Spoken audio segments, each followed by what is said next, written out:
The first dawn after an armistice is never quiet. Sirens retire and trains wake, wheels testing rails as if listening for a permission that cannot be granted by ink or signatures. People open shutters to find their streets unchanged and themselves altered, and the dissonance between these truths becomes the work of a generation. The Great War, which had eroded hillsides and habits alike, concluded on a calendar page. Its consequences arrived like the mail, day after day, in envelopes of the ordinary. The machine had not only won battles, it had annexed the morning.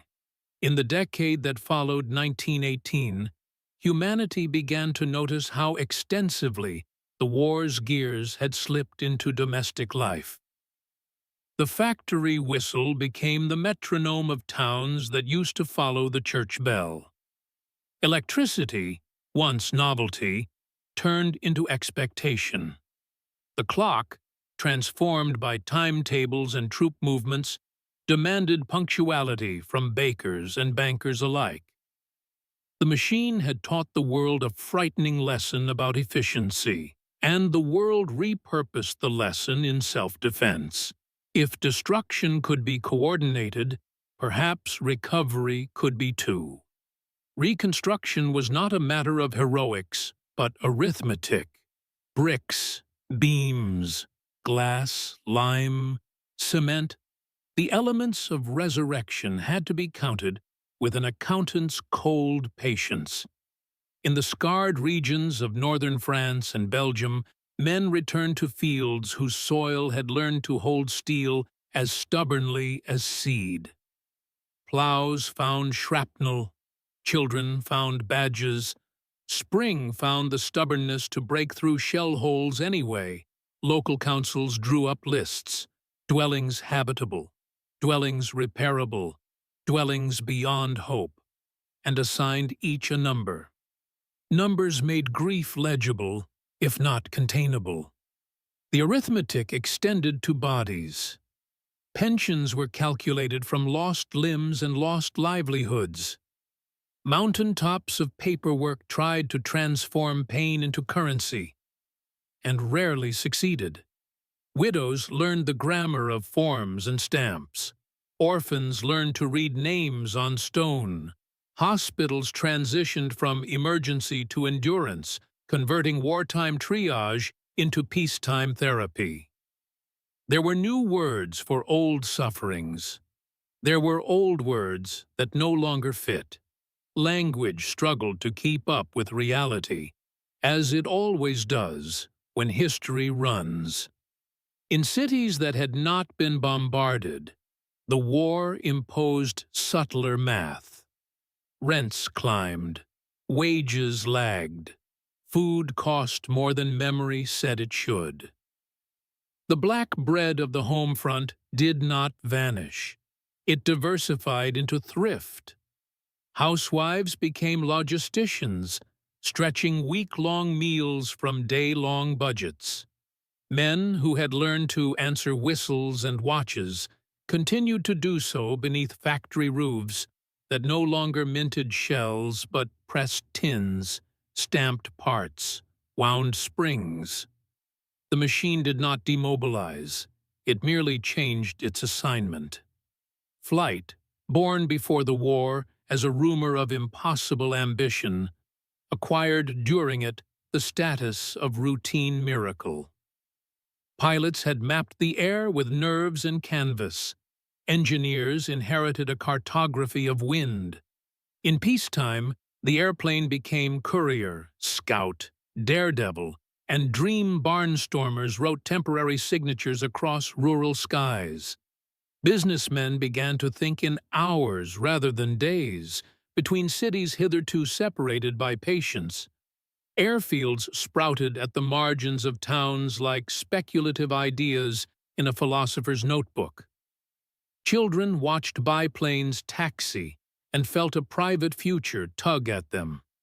Adolescents traced contrails with thumbs and imagined continents as neighborhoods. The air organized a new form of distance, the kind that tempts as much as it separates. The war had demanded that the sky be useful. Peace learned to ask it to be beautiful and profitable at once. Yet flight also carried a moral echo the post-war world could not ignore. Bombardment had violated the medieval contract that once promised walls to those who stayed home. Even as airlines painted the airplane as a chariot of modernity, architecture reluctantly adapted to the possibility that roofs might be doors. Civil defense pamphlets, issued with the tone of patient school teachers, made a small industry of preparedness. The sky became both invitation and warning. One of the century's most radical revolutions unfolded invisibly, behind plaster and beneath tile. Pipes and wires, assembled with the diligence of monks copying scripture, turned dwellings into small, reliable machines. Hot water entered daily life, as if it had always been owed. Electric light redistributed the evening. Soap, once a commodity, became an assumption. Cleanliness ascended from virtue to infrastructure. These changes altered the tempo of everything. With reliable light, evenings lengthened into hours for reading, mending, listening to radio. With water on command, labor shifted from brawn to ritual. Chores measured time rather than confiscated it. The domestic sphere, which had carried wartime burdens stoically, now experienced the peacetime miracle of convenience so steady it risked invisibility. People began to confuse the ordinary with the eternal. It was a forgivable mistake. Comfort is a persuasive historian. The new house also harbored the war's quiet legacy of design standardization. Learned from cartridge and component, entered furniture and fixtures. Screws, sized by agreement, fit more than one chair. Sockets welcomed bulbs made by strangers. Compatibility became a virtue. The machine age had a democratizing effect, masked as tidiness. When things fit, people fit around them more easily. Roads inherited the energy that railways had once monopolized. The war had accelerated the combustion engine's climb from workshop to world. Peace gave it a boulevard. Lorries demobilized into delivery trucks. Officers' cars decommissioned into taxis. Asphalt, poured in long black thoughts, made towns continuous with other towns, and the countryside learned a new grammar of approach and departure. The map thickened with intention. Speed entered conversation disguised as convenience. Timetables were replaced by estimates. 15 minutes to here, an hour to there, until the estimates acquired the sacredness of fact shopkeepers scheduled by van arrival. Cafes synchronized with the afternoon crush of commuters, who now lived a geography divided between wage and rest. Rural markets learned to expect produce from farther afield. Urban restaurants learned to claim freshness as a right. Accidents, too, organized themselves. The old perils, falling from horses, tipping carts, yielded to collisions whose violence felt strangely impersonal. Metal met bone. Glass learned to behave like water in the wrong direction. Doctors acquired the repertoire of the new era. Splints for speeds the body could not negotiate. Salves for burns that stung like arithmetic. Mistakes, regulations trailed behind reality, as is the custom of rules, until society wrote a treaty with traffic and called it law.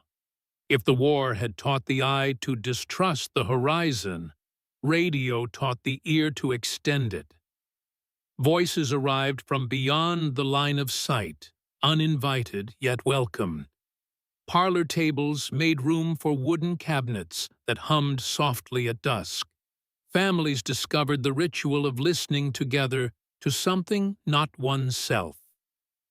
News took on a new timbre, immediate, disembodied, persuasive.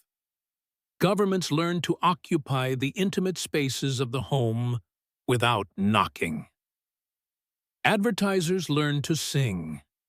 The ear, newly powerful, renegotiated society's attention. Sermons shortened, lectures tightened. Political speeches mutated into modular phrases designed to be quoted by tomorrow's mouth. The public square found itself transported into private rooms, preserving the loudness but losing the consequences. The nation experienced itself not as a census, but as an audience censorship, already a wartime habit, found peacetime methods. Not all frequencies were equal. Not all messages reached. The invisible hand that adjusted the dial became a metaphor that economists mistook for their own. Meanwhile, music, liberated from the geography of concert halls, traveled in grooves and waves. Dance borrowed its courage from records. Solitude borrowed its company from broadcasts. The ear became ruler of evenings.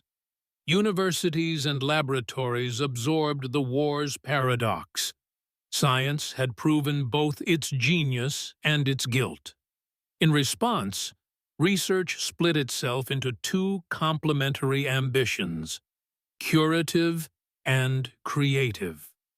Chemists who had synthesized gas now synthesized dyes, medicines, fertilizers. Physicists who had learned to measure vibrations in steel learned to measure the deep, stubborn vibrations of space and atom. The moral economy of invention rebalanced itself imperfectly, which is to say, honestly. In lecture halls, new metaphors replaced old certainties. The clockwork universe retired with honor. Probability and uncertainty claimed faculty positions. Students left auditoriums with heads full of particles that behaved like riddles, and some of those students wandered into literature and painting, seeking languages equal to their physics. The cross-pollination gave the age its texture. Cubist canvases that refused single perspectives, novels that dismantled time and rebuilt it as memory. The workshop of the mind sprawled beyond its walls. Hospitals borrowed that workshop's tools. Prosthetics were no longer crude tickets from disability back to labor. They became collaborations between metal and intention therapies for minds unmoored by trenches and barrages, matured into disciplines that refused to treat nightmares as misbehavior. It was an era that tried, haltingly, to believe that suffering could be studied without being trivialized. Cities behaved like people who had survived an illness, cautious with their appetites, extravagant with their afternoons. Parks multiplied as if green could absolve gray. Monuments rose with the gravity of apology. Cafes filled with debates that mistook volume for proof. Galleries staged quarrels between styles that had shared basements during air raids. Streetcars rang their bells with civic optimism. The city was a biography written not in chapters but in thoroughfares. Architecture, instructed by ruin, turned pragmatic without surrendering its ambition. Fireproofing and frames, setbacks and codes, these became the syntax of safety spoken through steel. Yet facades practiced poise. Buildings knew how to stand straight, without arrogance. The skyscraper emerged as the century's confession that verticality could forgive density. Lobbies rehearsed the choreography of modern kindness, a doorman, an elevator, a glance that said the future was upstairs. Markets reassembled themselves around novelty. Cinemas learned to imitate dreams at scale. Department stores disciplined desire into aisles. Food traveled farther and appeared out of season, teaching palates to forget calendars. The city, once a collection of trades and parishes, became a theater of options. Choice entered the bloodstream like a stimulant. Passports, scarcely relevant in the 19th century, matured into gatekeepers. War had trained states to classify, count, and confine. Peace decided classification was itself a form of safety. Borders hardened from lines into procedures, and procedures acquired a staff. People learned the choreography of customs. Line, stamp, question, gaze. The theater of sovereignty expanded its cast to include everyone. For refugees, still moving in tides that ignored treaties, paper could be ship or anchor. Some found themselves legal by luck, illegal by the same, and discovered that geography now required credentials. The stateless person, a figure forged by collapsed empires, became a permanent resident of the 20th century. Charities issued certificates. Consulates issued promises. Neither always worked. The century demonstrated repeatedly that humanity's most intractable problems were administrative visas, also curated curiosity. A young scholar's permission could redirect a discipline. A musician's invitation could redirect taste. Migration became not just survival, but style. Cities acquired accents they had not earned, and earned them in time. Agriculture learned industrial grammar during the war. Peacetime asked it to conjugate abundance. Tractors inherited the urgency of artillery. Fertilizers inherited the ambition of chemists, who once imagined conquest as crop. The field, mechanized, expanded its calendar. Harvest grew less dependent on weather and more dependent on maintenance. Rural life transformed almost as radically as urban life, though with less exhibition. Yet fields also preserved the century's conscience. In them lay unexploded shells, unclaimed bones, iron that would work its way to the surface with the patience of geology. Farmers developed a ritual of spring that included the tender exhumation of small wars from their soil. Memory was not a monument only. It was a harvest. Children grew up understanding that history fed the ground as surely as rain. Democracy emerged from the war wounded but widened. The franchise expanded in many countries. Parliaments learned to welcome voices previously counted only during mobilization labor, which had kept factories humming under the whip of necessity, insisted on recognition once the whip was put away. Strikes rehearsed the choreography of dissatisfaction. Newspapers translated it into debates about fairness that sound eternal because they are women, who had proven indispensable everywhere except in constitutional prefaces, demanded an edit. The war had made a ledger of their contributions.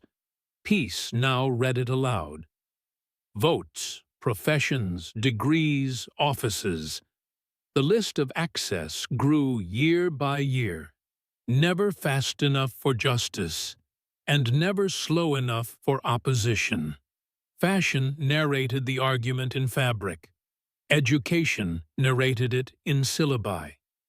The body politic felt its limbs for the first time, and found both strength and pins and needles.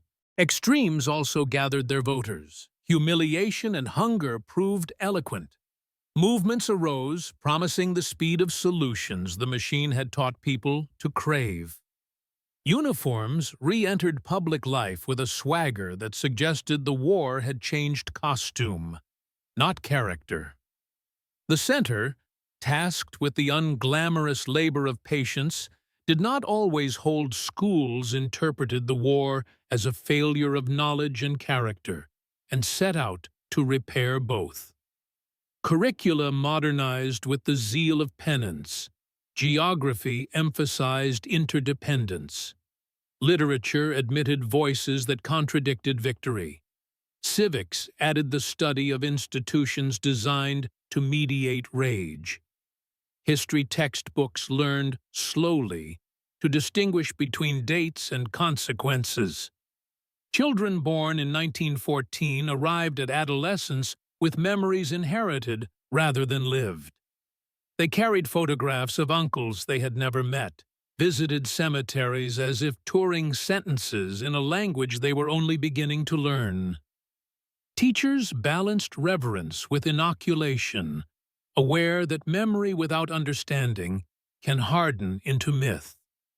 Assemblies developed silences measured carefully to fit attention spans. The minute of remembrance became an annual exercise in national breathing. Universities institutionalized the hope that thought could avert repetition.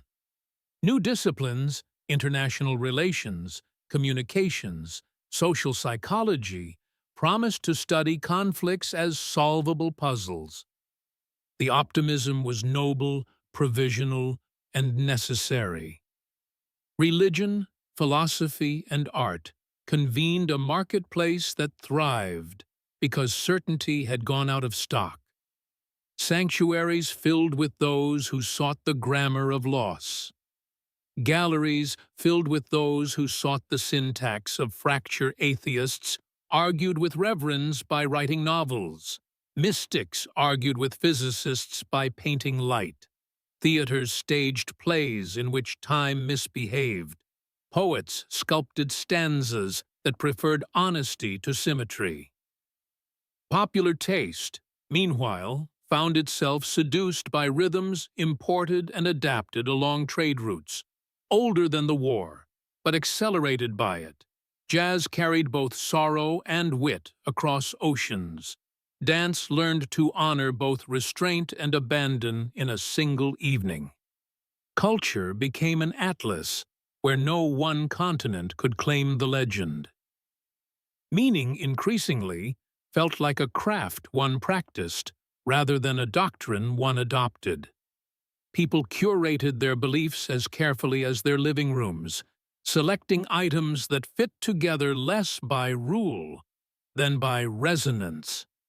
The century, having learned that dogma can draft armies, began to admire ambivalence as a moral accomplishment. Prosperity, when it arrived in bursts, was never pure loans cross-hatched. The Atlantic, like unspooled string. Reparations threaded Europe with knots. The war's financial architecture, improvised under pressure, remained in place out of habit and hope. When markets trembled, they did so in sympathy across oceans. The realization that fortune had become planetary dawned slowly, and then, all at once, bust followed boom with the grim punctuality of a timetable. Factories that had pivoted triumphantly from shells to radios pivoted again to silence. Men who had learned to be soldiers learned to be unemployed. Patience, that underrated civic virtue, thinned.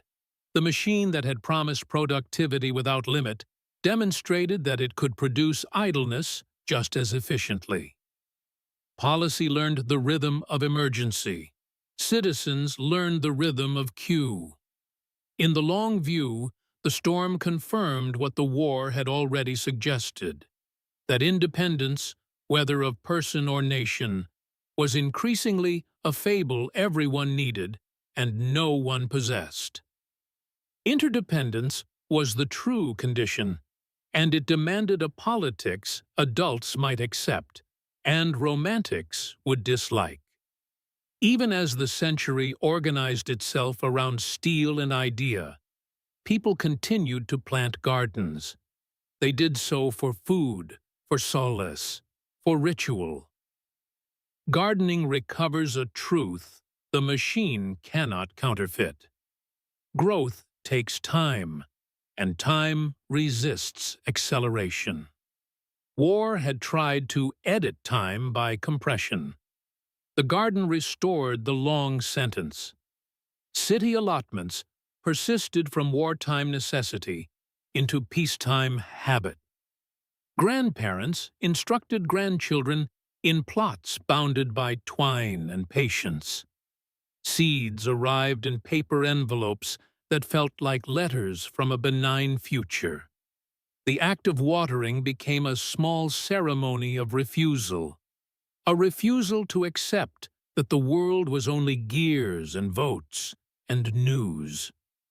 Meanwhile, maps, on classroom walls, in newspapers, in the pockets of travelers, reminded everyone that borders could be redrawn faster than tomato vines could climb, and with consequences more lasting than any season. The garden and the map argued quietly for the rest of the century. One taught humility, the other taught caution. Together they kept the human scale in view.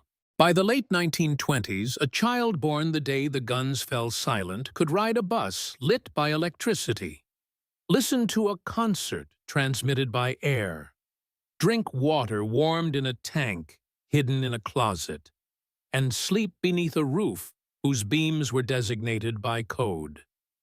None of these conveniences announced themselves as gifts from catastrophe. They masqueraded as the natural progress of cleverness. Yet, beneath the wallpaper, the war had left its wiring. The ordinary became the century's most consequential monument. Not the arch, not the statue, not the plaza in which dignitaries draped wreaths, but the morning routine. Switch, tap, latch, button, book, street. Civilization, which had proven itself capable of ending itself, answered with rituals of continuance that succeeded so well we mistook them for givens. The most radical achievement of the post-war world was not ideology. It was reliability. To maintain reliability is work. Municipal crews that clear drains after storms. Nurses that change bandages at dawn. Mechanics who listen to engines. The way doctors listen to lungs. These became the custodians of peace more than diplomats in borrowed rooms. The lesson was unfashionable, but enduring. The opposite of war is not ceremony, but maintenance. Each era has its instrument. For the years after the Great War, the instrument was the machine, tuned to serve rather than to command, and it played the music of mornings resumed. This did not cancel the darkness that followed later in the century. No narrative is strong enough to annul what history eventually insisted upon. But for a while, in many places, people practiced the art of ordinary courage, paying bills, raising children, fixing roofs, arguing politely, voting imperfectly, extending a hand to neighbors whose grief had different nouns. If the war proved that humans can coordinate destruction at scale, the morning after proved that they can coordinate care. The difference is not romantic, it is logistical and moral. Steel remembers the shape it was bent into. So do habits.